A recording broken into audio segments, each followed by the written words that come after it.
ఈరోజు కొత్తగా ఒక మంచి వాతావరణంలో ఉన్నామని చెప్పేసి మనకందరూ కూడా అర్థమవుతా ఉంది. ఇప్పుడు దాకా చాలా చాలా మీటింగ్ వెళ్ళి ఉంటాం, ఎన్నో రకాలైనటువంటి సబ్జెక్టులు మనం విని ఉంటాం.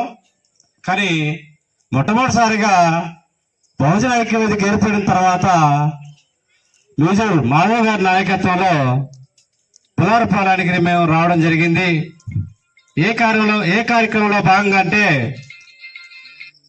1,00,000 మంది పలకరింపు, 100 గ్రామాలు సందర్శించుట అనేటువంటి కార్యక్రమంలో భాగంగా 100 గ్రామాలు సందర్శించుట, 1,00,000 మంది బహుజనుల్ని పలకరింపు అనేటువంటి కార్యక్రమంలో భాగంగా ఈ గ్రామానికి అదే తరుణంలో రావడం జరిగింది. కాబట్టి మాకు అందరూ కూడా సాధారణంగా స్వాగతం పలికారు. మీకు అందరూ కూడా ప్రత్యేకమైనటువంటి జైభీం తెలియజేస్తున్నాం. మొదటగా అందరూ నా వాళ్ళు అనుకుంటాం, కానీ మన వాళ్ళు మర్చిపోతున్నాం మనం. కాబట్టి దయచేసి దాన్ని అందరూ కూడా పరిశీలించాలి. ఇంకోటి ఏంటంటే, మేము ఐక్య వేదిక తరఫున మేము సబ్మిషన్ ఇచ్చేది ఏంటంటే, ఒక రిక్వెస్ట్ ఏంటంటే, దయచేసి నేను యాక్చువల్గా నేనైతే అక్కడ కూర్చోవాలని కోరుకుంటా. ఎందుకంటే అక్కడ కూర్చుంటే నేర్చుకుంటాం, నేను నేర్చుకోవడానికే ట్రై చేస్తా. కానీ మాధవ్ అన్నది మాత్రం నువ్వు ఆడగాదు, ఇక్కడ కూర్చో అని చెప్పేసి నాకు ప్రమోషన్ ఇవ్వడం జరిగింది.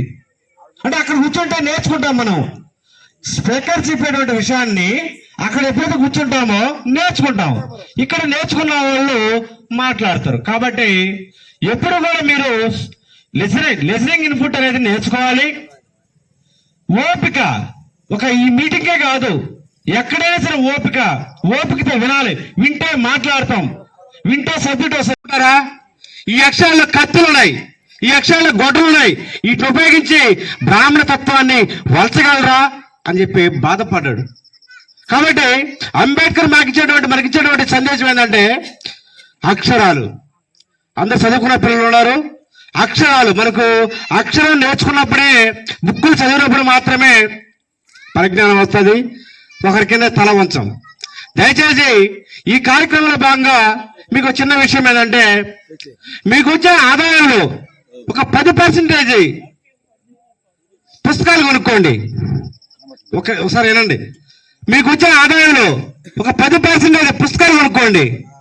ఎప్పుడైతే పుస్తకాలు పెట్టుకొని మీ ఇంట్లో గృహగ్రంథాలయాన్ని ఏర్పాటు చేసుకుంటామో, మీ బిడ్డలు గంజాయి పోరు, ముందు తాగరు, బానిసలు, సినిమాల శిఖాలు చేయరు, వాళ్ళకి కడ్డాలు కట్టరు, ఒక ఆత్మాభిమానాన్ని పొందుతారు, ఆత్మవిశ్వాసాన్ని పొందుతారు, మనిషిగా తయారవుతారు.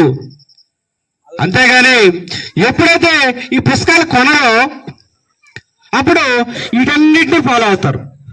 కాబట్టి బహుజన ఐక్యవేదిక తరపు నుంచి గౌరవ సలహాదారులుగా నేనేం చెప్తున్నానంటే, ప్రతి ఒక్కరు కూడా మీ ఇళ్లలో ఒక పుస్తకాల యొక్క నిధిని పెట్టుకోండి. అంబేద్కర్ చెప్పినట్టు ఎవరైతే పుస్తకాల యొక్క నిధి ఉంటుందో వాళ్ళకు సామాన్యంగా సాగు రాదు. వాళ్ళకి వారు నీతివంతమైనటువంటి వాళ్ళ నాయకత్వంలో బ్లడ్ మంది.